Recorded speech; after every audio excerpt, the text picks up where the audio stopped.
Very often when we hear the word resilience, the typical response is bounce back. In one of my podcast conversations with Bruce Feiler, who's written the book Life is in the Transitions, he uses the word shape-shifting to say resilience is not just about bouncing back to the old normal, it's often about shape-shifting to the new normal. A great exemplar for this is my next guest, Sucharita Mukherjee. Her initial years were quite predictable. LSR, IIM Ahmedabad, Deutsche Bank London, Morgan Stanley London, and so on.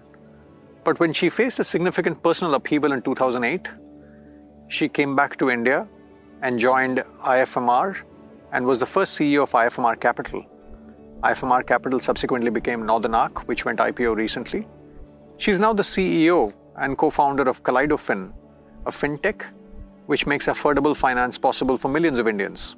Her journey is a great example of how we need to rediscover our flavor as we go through our journey, something I discuss in my book.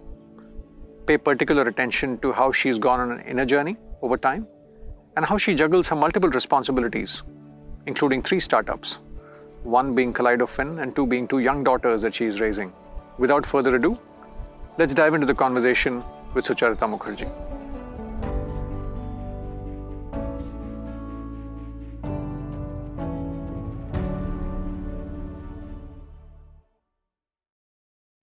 Sucharita, thank you so much for taking the time to come on this series about playing to potential. No, thanks so much, Deepak. Lovely to be here. Maybe just to give context to the listeners and people who are tuning in, it'll be lovely if you can talk a little bit about yourself as it stands today, what you do professionally, and a little bit around your family, and then I'd love to go back to the past. Sure. I run a fintech called Kaleidofin. Our target segment customer is a woman entrepreneur.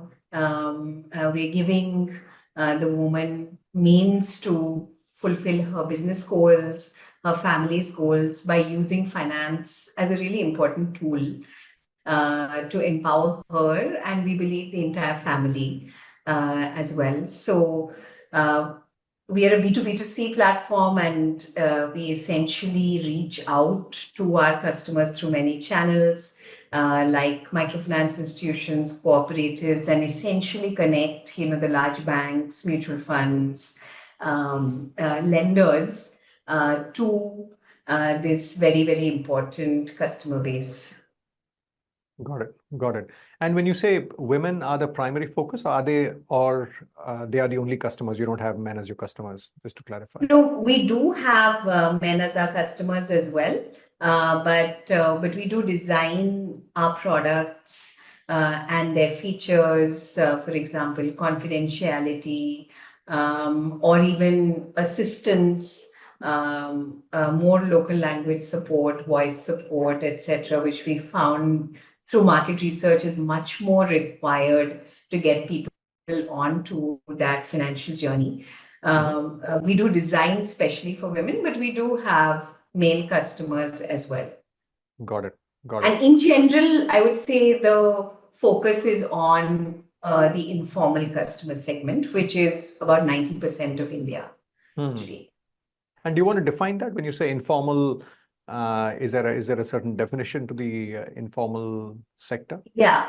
So informal really is anybody who doesn't have a pay slip, anybody who is largely not paying taxes, doesn't have documentation to support their income. And India is a country of forced entrepreneurship in a way, because there are only very few formal jobs available, jobs where you get paid a salary and you're part of a larger company. Only 7 to 8% of India really works in that formal segment. We tend to think that that's sort of the universe because those are the people we interact with. But the reality is that 90% of Indians, are running small stores, have push carts, are running small garages, just a variety of small businesses, that really need access to finance. Got it. Got it. Do you want to talk a little bit about your family? Given we are trying to understand people as a complete human being, maybe you just sort of share a little bit about what does your family look like today, and then maybe we can go back to the formative years. Yes, yes. So overall, I have two girls. They're 11 and 13 years old. I have a husband. He's an academic and mathematician, also musician. Uh, I have a brother, an older brother who's in the army. Fortunate to have both my parents and in-laws. We live in the same city as my in-laws. Just get a ton of support from there. Got it. Lovely. Sucharita, let's go back. Let's rewind the clock. You come from a 4G background, and given the choices I've made, I have a little bit of a window into a 4G life and a 4G childhood, but I find it interesting to understand how people are shaped in their early years. And I think in some of your other conversations, you've spoken about how maybe this element of maybe making a difference or purpose sort of showed up in different shapes and forms. But curious about growing up, are there things you would say helped shape you rather, your, let's say, your operating system, if you will? Yes. No, I think that my brother and I were just so lucky to have the childhood that we did very safe, in a community that was deeply bonded together, and also had that deep sense of respect for a purpose that's larger than yourself. And now that purpose might be completely different things for different people. Sure. Like for my father, it might have been serving in the army and to put your soldiers before yourself. For me, it's our mission and serving our customers. But I think that deep respect for that quality, and which is, I feel like this is the best thing about human beings, that we are able to look beyond ourselves. We are also capable of being extraordinarily selfish, but on the other hand, we are also capable of very, very brave and noble actions. And that is sort of the fantastic thing about being human. I think that our upbringing was very wide. Our parents made sure that we were exposed. I don't think there was any pressure, first of all. I think to do to pressure to be excellent in any way. I think my parents just let me be. I remember at one point, I thought, largely because of peer pressure, that I would prepare for engineering, and then I did a course for 2-3 months and decided that I just didn't enjoy it at all, and decided to told my parents that I don't want to do it, and they said okay. There was no discussion about it, because I think it fundamentally came from a trust in me, which was very nice, because you also feel like repaying that trust, right? Because I was trusted at one point, and my parents could have made me feel very guilty, but because everybody was doing it, and I was one of the few. I thought it feels like I want to spend 3 years in in a liberal arts sort of setting. I want to experience many things And that's the experience I'm looking for. Not that you know very much at that age, Of course. but still, it's what I wanted. It's what was aspirational for me, Hmm. at that point, and it was an extremely supportive Hmm. environment. My parents were also very, very particular to expose us to music, art, culture, museums, which um, which loosely links into purpose. But I Hmm. think just that exposure, makes you realize that there are things other than just pursuing maximization of money. Hmm. Uh, And things much you know, bigger than you, right? I think just it's when you go much to a. bigger than you. Yeah, Hmm. yeah. Hmm. So I think, and of course, my mother was always working, Hmm. and so I always saw her work from a very young age, and Hmm. juggle um, teaching with raising us, and therefore, both sets of parents had to be pretty involved. Hmm. Um, and I think that was a good dynamic because you learn right from Hmm. the templates that your parents set up for you. Hmm. Uh, and while of course it was a different generation, so it's not like how it is today, but still, think I saw some of that give and take Hmm. uh, happen. I saw my father was much better at making the result sheets, which Hmm. used to be enormous, charts in which every single person and you know we would all pitch in Hmm. uh, and so yeah, I mean, I think we had access to sports Hmm. facilities. um, uh, so overall it was a very, very enriching childhood. I think it made me believe that I can be whoever I want to be. I Hmm. think it gave me that sort of confidence. And also, I think just thinking aloud, at least what I've learned through some of my conversations as well is it builds the muscle of decision making, right? When sometimes when people are asked to choose, then A, Yeah, it makes you responsible, like you rightly said, and B, also it sort of gets you to start thinking about trade-offs, choices, listening to your heart, what do I want, and then just that muscle of decision making often gets sharpened as well. I've noticed when that's sort of made available early on.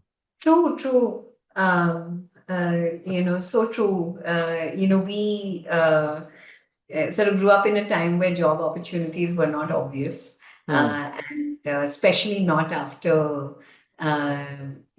doing an undergrad at Delhi University. I was at Lady Shri Ram. It was one of the best colleges, but it didn't guarantee you a job Hmm. at Hmm. all. So it was something that was playing at the back of my mind to say that, look, you have to be financially independent, and what is the path to Hmm. that? Hmm. Uh, Clearly, I can't just keep living at home. And I was actually at home right up until my undergraduate years. Hmm. That didn't seem like a great equilibrium to continue, in the 20s. Already seemed a bit late, compared to many of my classmates. But clearly, at some point of time, you do become responsible and say that, okay, Hmm. I have to do what I need to do. Yeah, absolutely. Mm. And just moving forward, right? I think there's this episode of you getting into IRMA and then Yeah. IMA and finding your co-founder at IRMA, I'm guessing, Yes. right? Puneet. Yes. Uh, the other piece that struck me when I was sort of reading up one of your, I think, articles was just that at the end of IMA or during the internship, you and a group of others set up a social impact venture or consulting firm of sorts. And then you joined Deutsche Bank. So I'd love for you to talk a little bit about maybe what was brewing in your head, just maybe through this passage of play. Yes. Yeah, so the years at LSR were actually deeply formative. Hmm. Again, largely because of the kind of exposure we were given. And right from Arundhati Roy to the Dalai Lama, and Amartya Sen, we were exposed to, the greatest thinkers, writers, philosophers of our time. And again, that sense of, okay, there is something actually that's much bigger than me, that got reinforced during my undergraduate years. And we were actually also pretty much forced to do social work. And I remember being one of the people who was very flippant about doing social work. As And part of it's the because college curriculum, as is it? part of the college curriculum, and it's because I didn't know any better. Hmm. I thought it was a waste of time and almost feel ashamed of how I reacted initially. Hmm. But then we were told that, okay, if you want to stay in the college, then you have to do this. So did Hmm. it Hmm. grudgingly at first. But then when I got exposed to it, um, it was just like a whole new world opening itself. And at a very sort of formative age, Hmm. those sort of years of 18 to 20, those are, that's the time when you're thinking of who am I, what do I want to do? And clearly, this seemed hugely valuable. And I learned a lot from that process. And I'm just so happy that it was compulsory, because I would have Hmm. never if it wasn't. Hmm. And then, and so some of these experiences led me to think that, okay, I definitely want to go to a place which, um, which gives me financial independence, which gives me sort of a good career. But I also ideally want to, work in a place where I can impact. Hmm. Uh, People who don't have as much as us, or who are not as privileged as us. And with that thought, I applied to IRMA. Interesting. Among the other, I had only applied to a few, but IRMA was among my top choices because of the field in which they operated. Rural management seemed um, very aligned to Hmm. my goals. And so I actually, because their course actually starts earlier, and the results come out earlier, I had actually already gone there, and I was really enjoying it. I And met, just to pause there, I'm yeah, guessing, is it fair to say that among the various LSR, let's say your classmates, uh, Irma is not sort of the natural choice, right? I guess you might have been one of the few. Is it fair to say you were one of the few that applied to Irma and got in, or was it sort of a no, choice for many people? it wasn't a very popular choice. Hmm.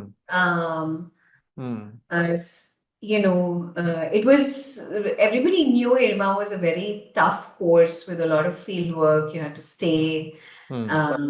in villages with, very few amenities for months Hmm. together. But and even though at that point I had never ever stayed in a village before. I mean, you have seen army cantonments, Of and course. um, I'd had a very protected childhood, actually. So it was not like it was familiar to me at all. Hmm. Hmm. But I like the idea Hmm. of doing something like this. So, I mean, very few people would have applied. Hmm. And yeah, in fact, I mean, some of my cousins thought it was really bad idea to apply, because they knew of people who were not able to, go through the rigor Hmm. of the program, didn't enjoy it at all. There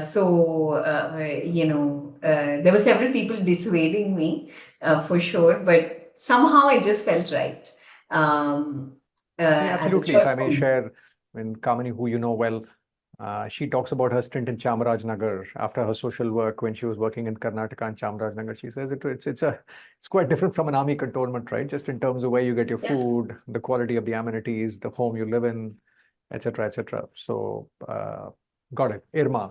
yeah. Irma happened. So Irma was a very short stint, just a couple of weeks, but we practically spent, 80% of that time in a doing a field visit to a small village. I remember it clear as day, even today, because it left a very, very deep impression. We were sort of three girls who were sent away to a pretty remote village. Actually, it didn't even have a road. Hmm. Uh, Connecting the village. It had like 5 kilometers of dirt track. And um, again, my parents did not weigh in. Um, and they just, I hope I can be the same, to my children. But That's a different when podcast I conversation. but when I think about it, Hmm. it's not that easy Hmm. to let go like this. And we stayed there. We were supposed to research the components of the village economy and the social systems prevailing there, and it was just mind blowing. Hmm. Honestly, it was very tough because we were not used to it. But I think, at points in your life, you go through accelerated learning. And in a period of, 10 days, we learned way more than we would have in months and months, maybe even years. Hmm. And I think more importantly, you also develop empathy. Hmm. And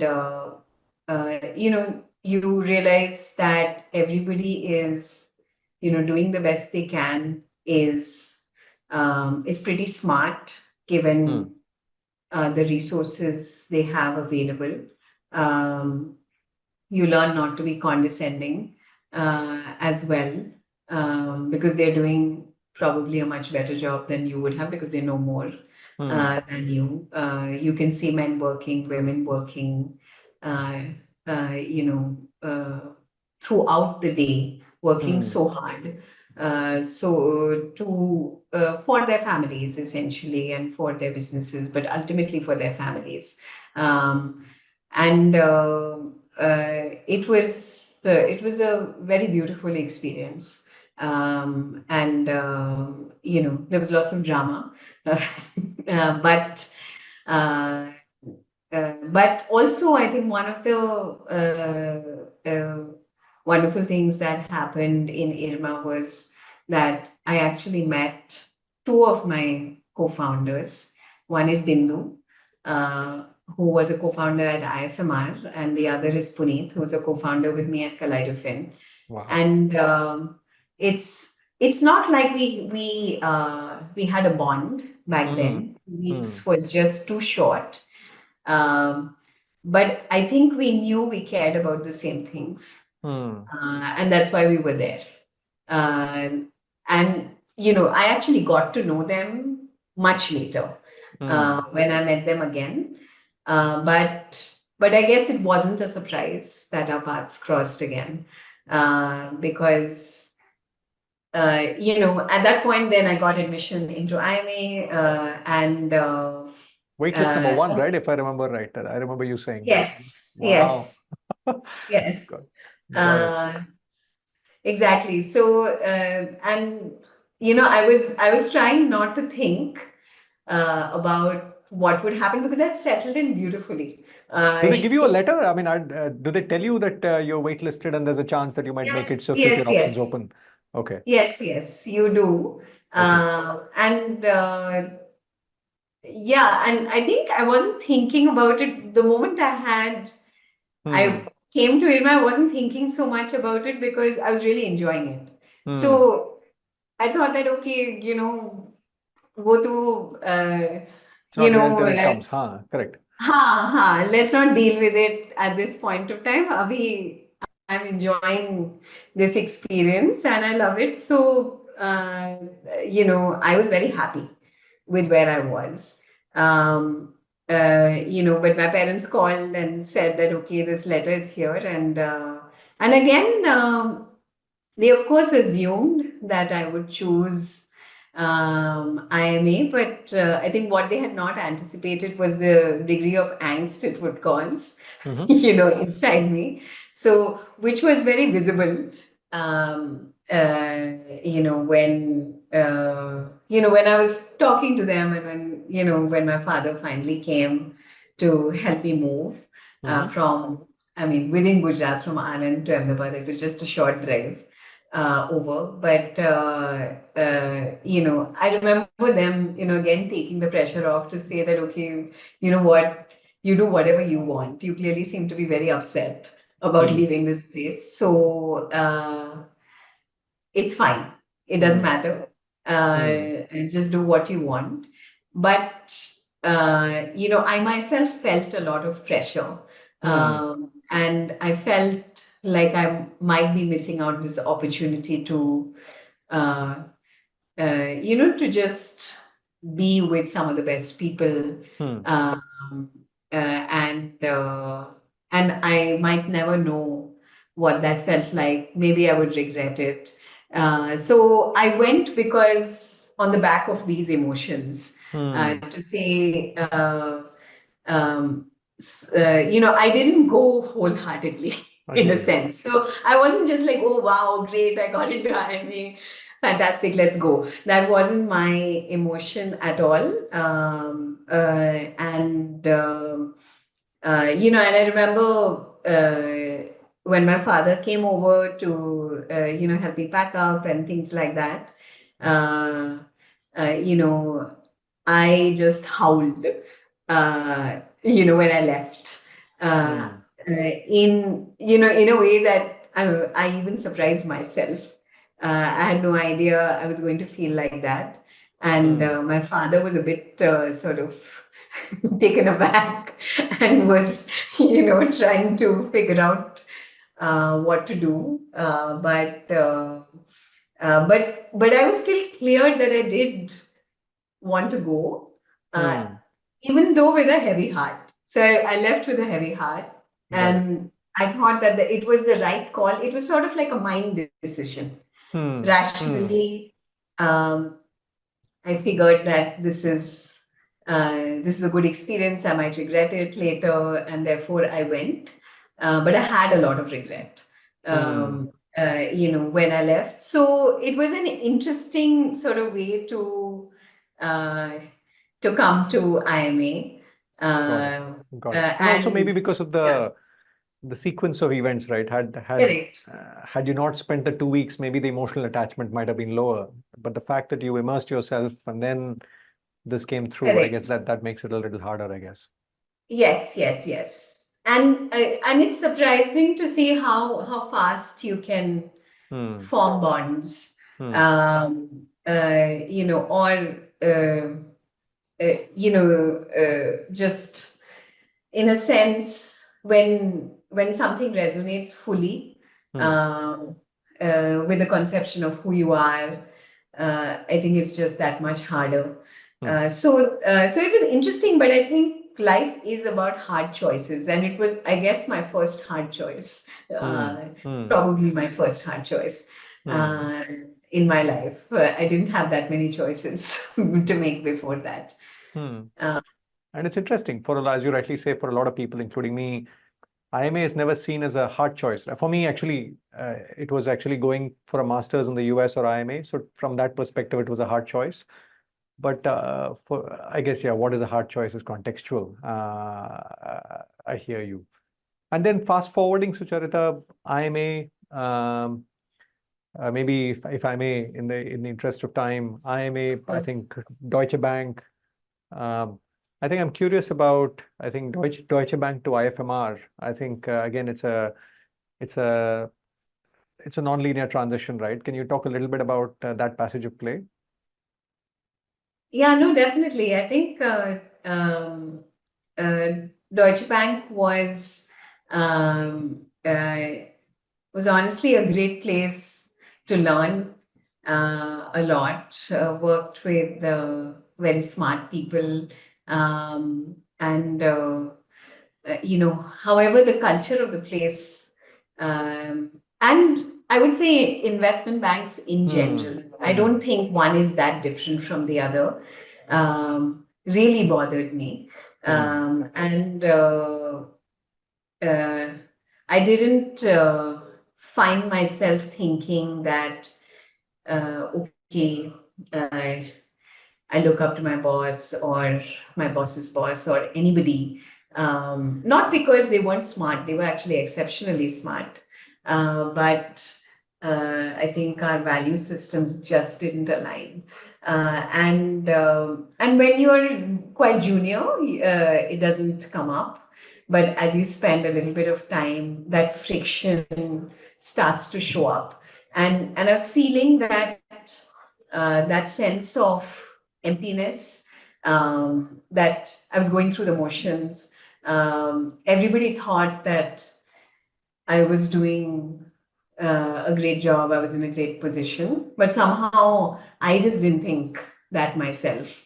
And um, I think that was coupled with, so I feel like, those feelings might have simmered under the surface for a very long time.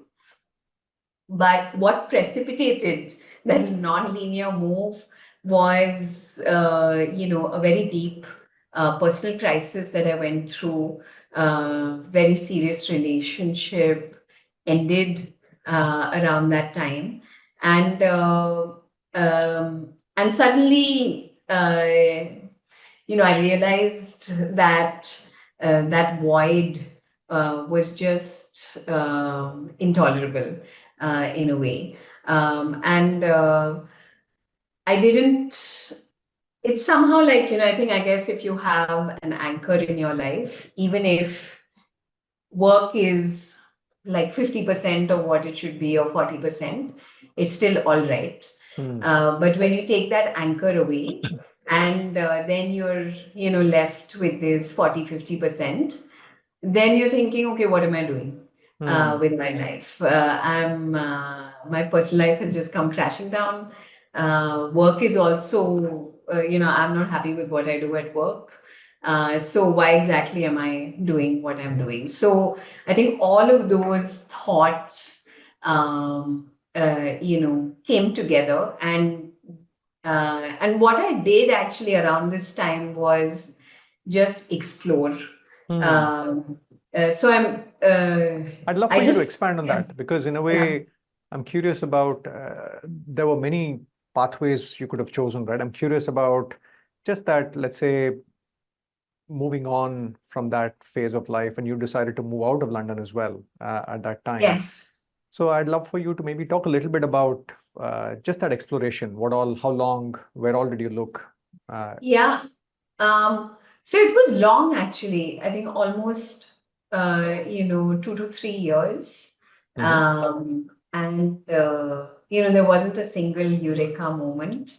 I wanted to know what it felt like to be doing something impactful. So I wanted to meet as many people as I Mhm. could in in India, in London, who, at least in my opinion, Mhm. were doing something I respect. So, I met entrepreneurs in the field of primary education, healthcare, In um, India? uh, in India. Yeah. So, Mhm. whenever I would visit, at that point, again, my parents were like, okay, do whatever you feel like, do what makes you happy, So this was you while know. keeping the role in banking, or was it Yes. okay? Okay. Yes, while keeping the role in banking. So primarily, I would probably have a month off in a year. Okay. I Okay. would spend almost that entire month, rather than just go home, or go for a wedding or whatever, do the usual things. I would go and spend time with a few NGOs, with a few entrepreneurs. And, you realize that there are just so many people out there who are happy to welcome you and Hmm. spend time with you if you have the time Hmm. to spend with them sincerely. So Hmm. I was surprised at how many doors opened Mhm. without knowing anyone at all. So so that was very nice because, I didn't expect that would happen. And I thought that, okay, if I was in banking, nobody would make time for a person like this. Um, but now that I'm not, clearly, there are people who see value in just spending time literally educating, another person who just as of now has a desire for impact, but doesn't quite know what she's doing. And at that stage, if I may, were you clear that you were trying to, if I may, move out of the capitalist world to the impact world? Was that choice made, or were you also evaluating, if I may, sort of the traditional financial services kind of pathways after a banking role? No, I wasn't evaluating traditional financial services pathways at all. Okay. I think I evaluated academics briefly. I thought I thought to myself that maybe I needed to learn some more before making a switch. But I think the choice was made in the subconscious. I think the conscious realization that I wanted this took a little bit of time, but I didn't meet anyone. Interesting. In the financial services domain in India, outside, anywhere. I mean, so I guess, your actions speak louder than your words. And maybe I myself may not have realized that my desire for impact was that big, but I think it reflected itself in my actions. So I just learned so much. I met a few social entrepreneurs also in London, and briefly there was a choice of should I pursue impact while staying here, in London. But then I felt that, again, how I felt in India was just different. It was, that it was important to me. The place was important to me. The people are important to me. I guess maybe, I don't know, attributed to my army upbringing. There was some sense of patriotism mixed with the impact, but because there were those two choices as well. So I did think about that, and but I was largely going with my gut and how I felt. It's interesting. If I go back to the IMA versus IRMA decision, you're speaking about the head versus heart, and even there's a little more of leaning into the heart than the head over time. I mean, even when I look back, I think initially there's a little bit of rationality, but over time you start trusting your gut and sort of leaning into that a little bit more as you sort of progress. Correct. So that's interesting to see as well. Yeah, so it was just over a period of time that I happened to meet Nachiket and Bindu and Puneet, all of whom were looking to make markets work for the underprivileged, for the poor. And that really resonated because I felt like my skills and my desire to make an impact were finally coming together. And it was very obvious that it was the right place when it happened. So it took 2.5 years, but within 3 months of meeting all of them, I was back in India. So it was a pretty quick decision once the meeting of minds happened, and it was only after that I got to know my co-founders. Interesting. And it's it seems quick, but I guess you'd been exploring in your head for a while, right? In a way that it's things often seem quick, but they've often been brewing for a while in the background. Correct. Got it. And then but I'd love to come to the personal side in a couple of minutes, but maybe just to fast forward this thread, I'd love for you to talk a little bit about the transition from IFMR to Kaleidofin as well, because I remember one of our earlier conversations where I distinctly remember you talking about the kind of organization that you like to lead and what gives you joy. And in a way, Kaleidofin has turned out to be that, right? When I go back to what you said a Yes. few years back, I'd love for you to maybe talk a little bit about that transition as well. Yes. Um, so I think some of the genesis behind Kaleidofin lied in just us appreciating the fact that if we just keep building branches one at a time, then the path to the mission is just very slow. And it takes a lot of resource. And at that point of time, at least the promise of being able to reach the customer in a digital way with Aadhaar, leveraging the India stack, the promise was there.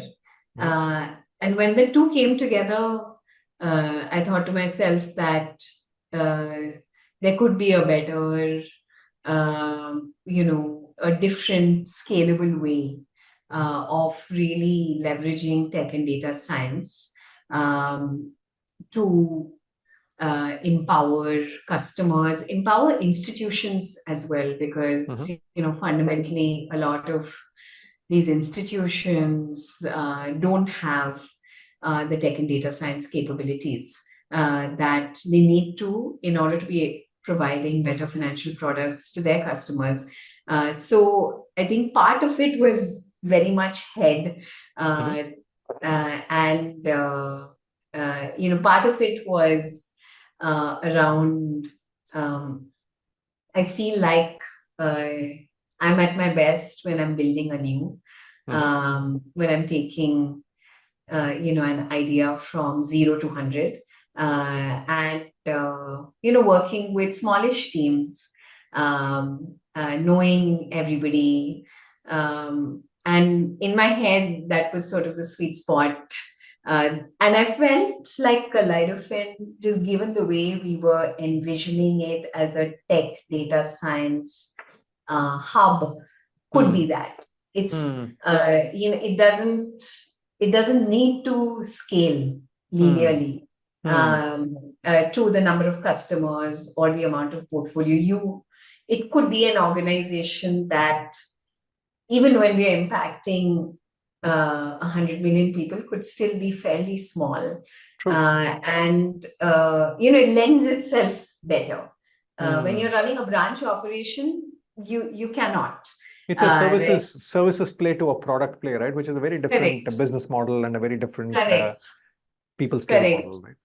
Correct. So, and of course, the thrill of just learning a new domain. Both tech and data science were completely new domains to me. And that learning journey was just incredible. That, what I knew was finance, and what I knew was, structuring and capital markets, and also retail finance as well, especially in rural areas. But this was a whole new world. It felt very uncomfortable at first, and we had to, put together the right team so that we could learn from each other. But that was very exciting, and we are still on that journey. But I feel by and large that product approach has worked to create a ton of impact.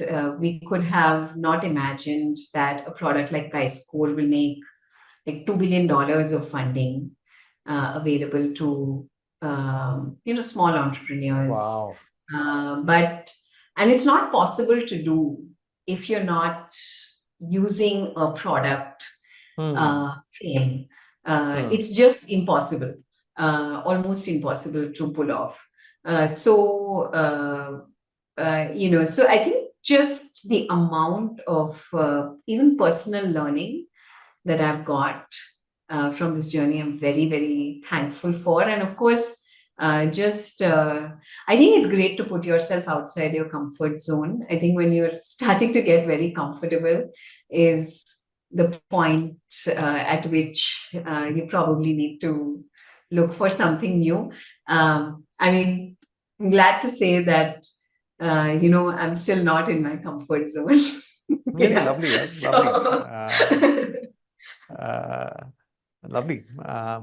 Just going back, Sucharita, I wanted to explore some of the other dimensions, right? I remember when you taken on charge at IFMR, um, that was around the time you had your two daughters, right? yes. You had a couple of maternity transitions, given you had the two daughters. I'm curious about how you thought about choices. Very often in my limited empirical observation, that's around the time a lot of women, in a way, choose family over career, and in a way, they see it as a binary choice. But I noticed that you've sort of straddled the two well, and entrepreneurship is an intense pursuit, right? It's not that you had two daughters and you settled for something. In a way, you're building. You moved from IFMR to Kaleidofin. All this is sort of reasonably intense. So can you talk a little bit about how you thought about choices, but also maybe what enabled that? Maybe there's a certain family context, support, etc. So I'd love for you to maybe discuss that a bit. Yes. So when I had Anand and I had Vasundhara, our first daughter, um, there was a point at which uh, I wasn't very clear about Hmm. the way forward. I had even taken maternity leave without an end date as such. Hmm. I had not communicated an end date. Um, and it was because I was not clear Hmm. about what lied ahead, because I had no idea Hmm. what this would entail. And uh, uh, and Vasundhara was, she was very special to both of us, um, and therefore, at that point, I think what really helped was just the support Hmm. of other women around me. And one was Bindu, who sort of just gave me the belief that it's going to work and we are going to make it work no matter what. Hmm. Because I felt like I was not in a position to make any promises Hmm. around my work times, uh, how often I would be available for travel, um, just basic things. And this is pre-COVID, right? Hmm. Pre-flexible work and all of that. So you also know that people are watching you and judging you for, you know, leaving Hmm. work early. Hmm. And what does it look like when you're the CEO? Hmm. So all of these things were playing, and I didn't want to do a job halfway through. You know, I so that was really weighing in on me, because I felt like, okay, if I can't do it well, then I may as well not do it at all. Hmm. But but Bindu would hold team meetings at my house. Hmm. She would make sure I was involved in every single strategic decision. And, Vasundhara has like literally been there, on my lap, for a lot of these meetings.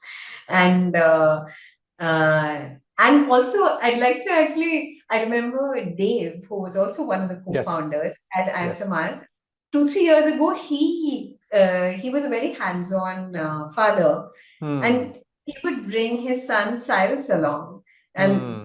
at that point, I didn't have any children, but he did it. So he made it okay, you know. Fascinating. Um, Fascinating. and so Bindu, I think, played a huge role. And at some point of time, she was just like, okay, we're going to make it work and you're coming back, Hmm. on such and such date. And just that utter confidence in me was important for me Hmm. to, give it my 100% as well. And I think it's very rare. The other person was Shama, who was at IFMR Capital at the time, and who was just a wonderful leader. Um, and she just held the fort. And she traveled when I couldn't.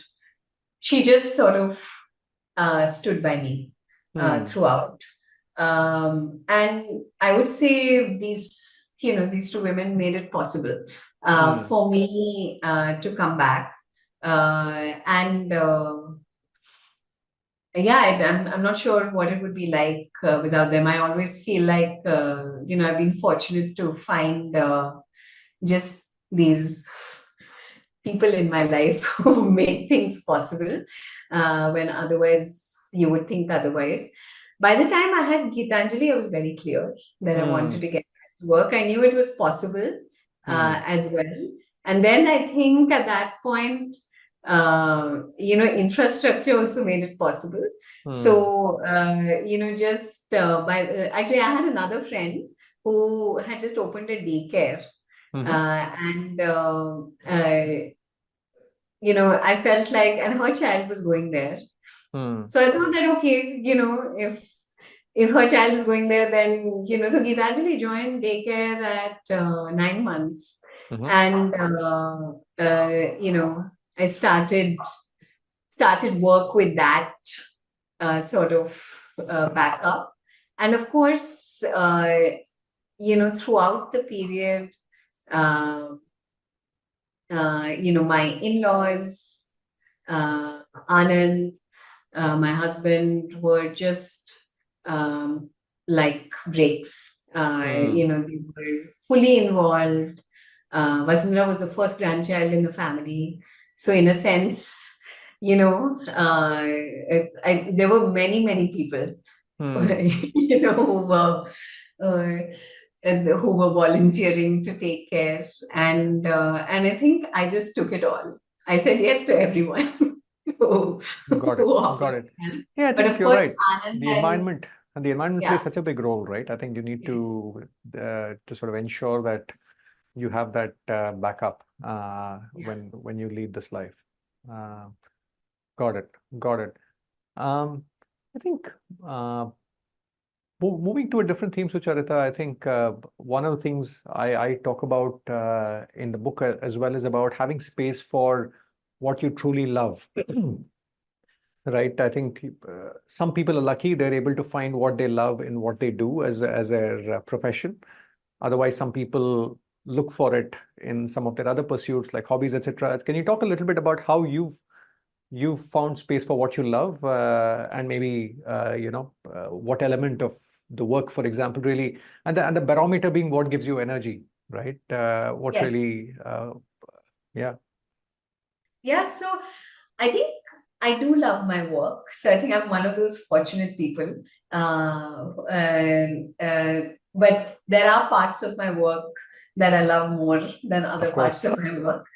So, for example, building a new product, going to a new market. I think this sort of build from scratch phase is incredibly exciting to me. I don't quite know why, but I know that it is. And it's just the thrill of creation. I think that of something that was not already there. It's very fundamental. It's almost like giving birth to a new life. That is just fantastic. And that part of Kaleidofin I have absolutely loved, and there continue to be a lot of new directions that we pursue, which really gives me the energy for all the scale up and all the grunge work that's required, raising money from investors, making sure that we are meeting our targets, all of that. And some of these, especially, the raising money from investors is not at all fun. Um, you know, just to be completely frank. So, so it's good to have a balance, right? In your work. I love to travel. I think that's the other bit that I really enjoy. Love to do it with family, but I also like to do it on my own. Um, but I think that now we're coming to a stage where it's very easy to travel with family, and that's learning a new language while you're traveling. Just love those experiences, meeting new people. I'm a very social person, so I like to sort of make friends wherever I go. And yeah, and of course, I think reading books have been a friend for an incredibly long time. And thanks to the pandemic, came back to reading like on average a book a month, which actually had disappeared from my life, and it's great that it's back because it's like having a good friend who's always with you. My husband always says that being self-sufficient is very important, you know, and yeah, and sort of books is a way to just find happiness in a very self-sufficient way. Yeah, and apart from that, yeah, I would say those are really the main things that give me pleasure. And the big piece I take away is, right, I think a big chunk of what you love actually can be found at work, right? I think I would Yes. say a very small minority find themselves in that point of privilege to say, this element of, I agree, not everything around work is joyful, but to even say that a big chunk of it is energizing is a good place to be, right? I think that itself is a Yeah. privilege. It's a fabulous place to be. Correct. Correct. Yeah. The other theme I wanted to explore, Sucharita, was just this notion of aspiration, right? In the book, one of the themes I try to expand on is the distinction between ambition and aspiration. Ambition often ends up being unidimensional. I want to be a partner, I want to be an MD, I want to be this. But aspiration often can have multiple dimensions, given the various identities we carry, whether it's personal, professional, etc., etc. I'm curious about where that is today, and maybe how that's the shape of your aspiration has evolved over the last few years. Would you have a sense? I think one aspect, uh, one aspect that I've been thinking about for a while is that our work has huge relevance and huge impact, not just in India, but in many other parts of the world, largely the global south, other emerging markets, but practically, every single country with a large proportion of workforce working in the informal sector has largely the same problems, sometimes even greater problems. And I think I feel like it would be great to be able to extend our impact to other emerging markets where it's needed. And I was reading some statistics that there are about 2 billion people working in the informal economy. Wow. With pay slips. That's 1/4 of the world. Which, yeah, that's 1/4 of the world, and probably a little bit higher when you look at working population as well. So 2 billion people actually working in the informal economy. This is adults only. We look Wow. at families, it's probably larger. And, and the thing is that informality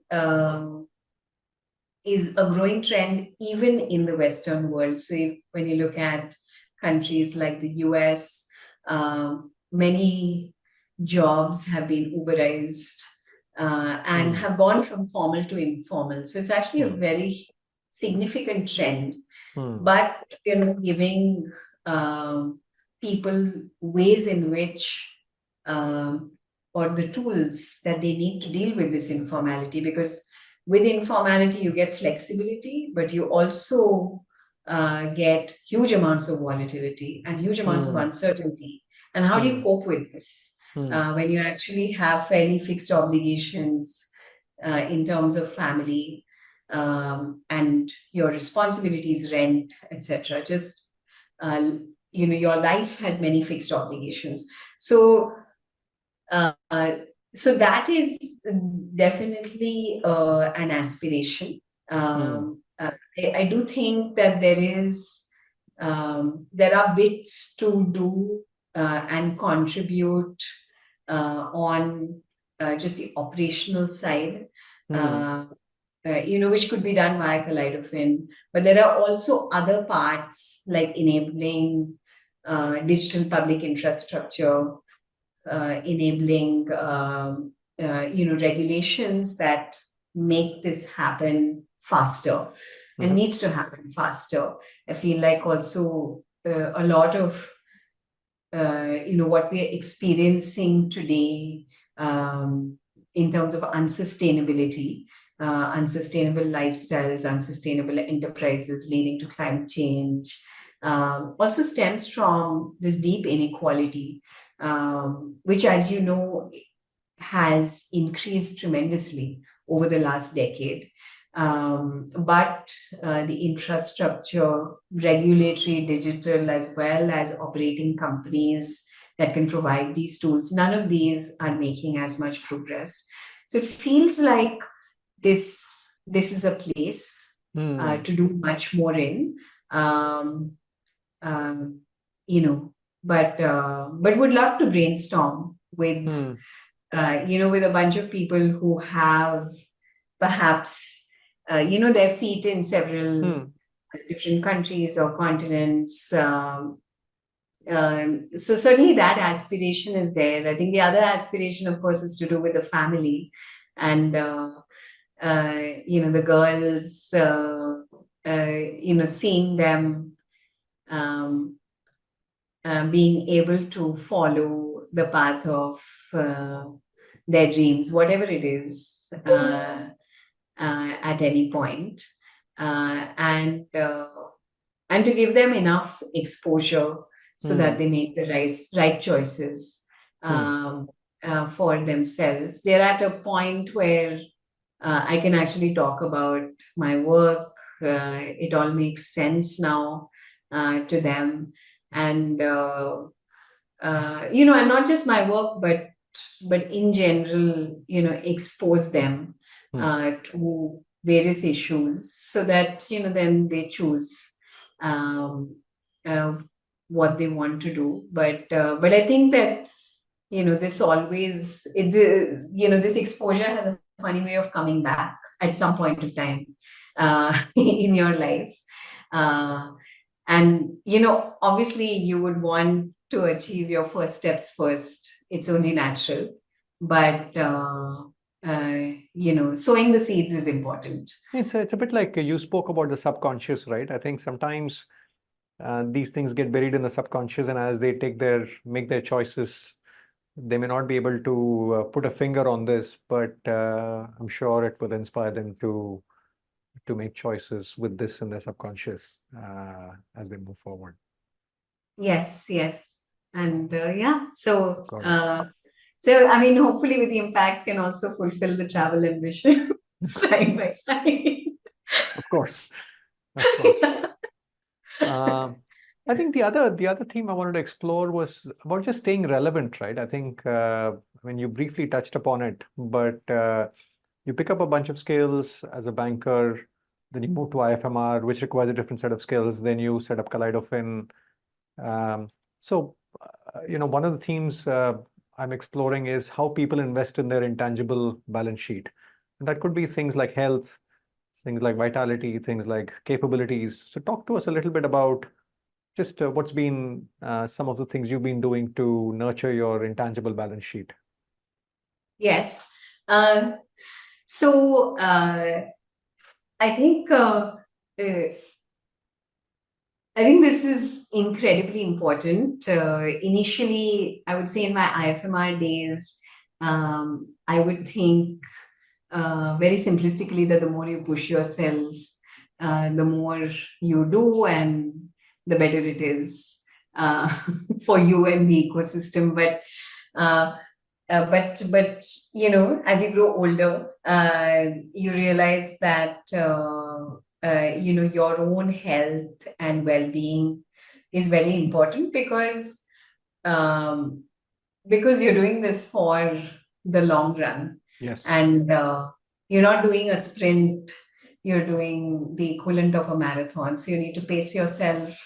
You need to invest in building muscle, all of that, right? So a few things that I'm doing differently in the last 5 years as compared to the previous decade. Before that is one, I've discovered that meditation is just very, very beneficial. I think it's sort of, for me,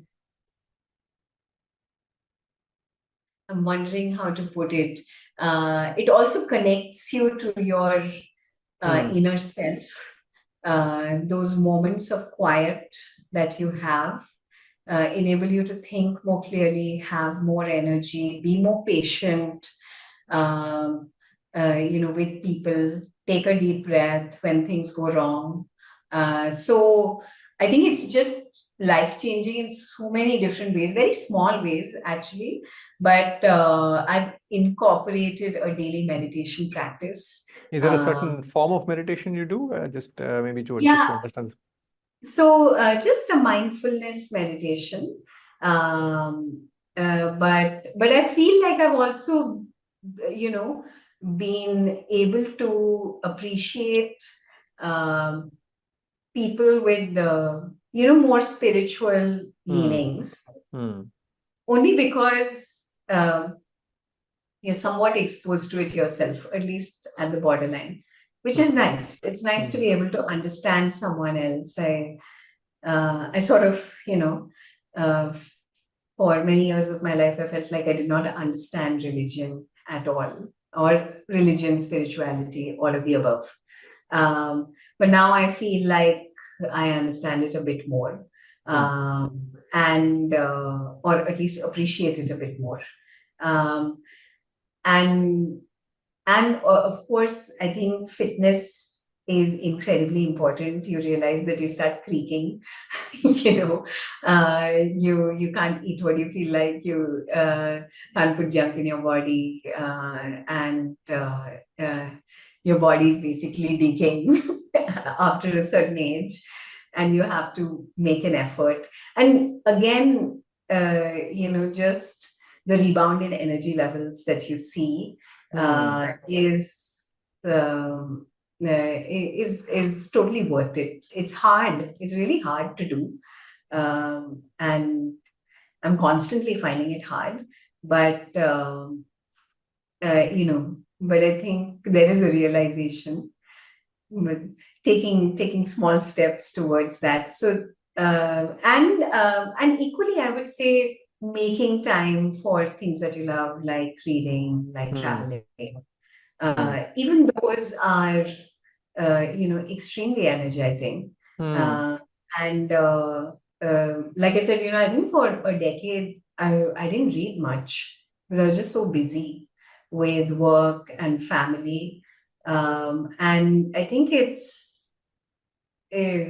beautiful to do something only for yourself, not for anyone else, not for your kids, not for your colleagues, not for work, not for impact, Yeah, just for absolutely.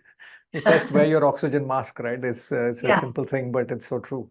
Before, yeah. yeah. So I think there's a much deeper realization, and I think overall, just you understand the value of patience and kindness Hmm. more than before. Again, it's a journey, but certainly much more than before. Sucharita, just sort of mindful of time, just coming up to the last piece, right? I think the book and the series of conversations is about people who are deliberate about leading a full life and playing to full potential. In a way, that's the theme I'm exploring. So, just if I were to ask you, for the purpose of the listeners, distill the few things that emerge top of head, and who's playing to full potential again is debatable, right? But let me make it easier for you to say people who are striving to play to their full potential. What would be some of the things that come top of mind for you?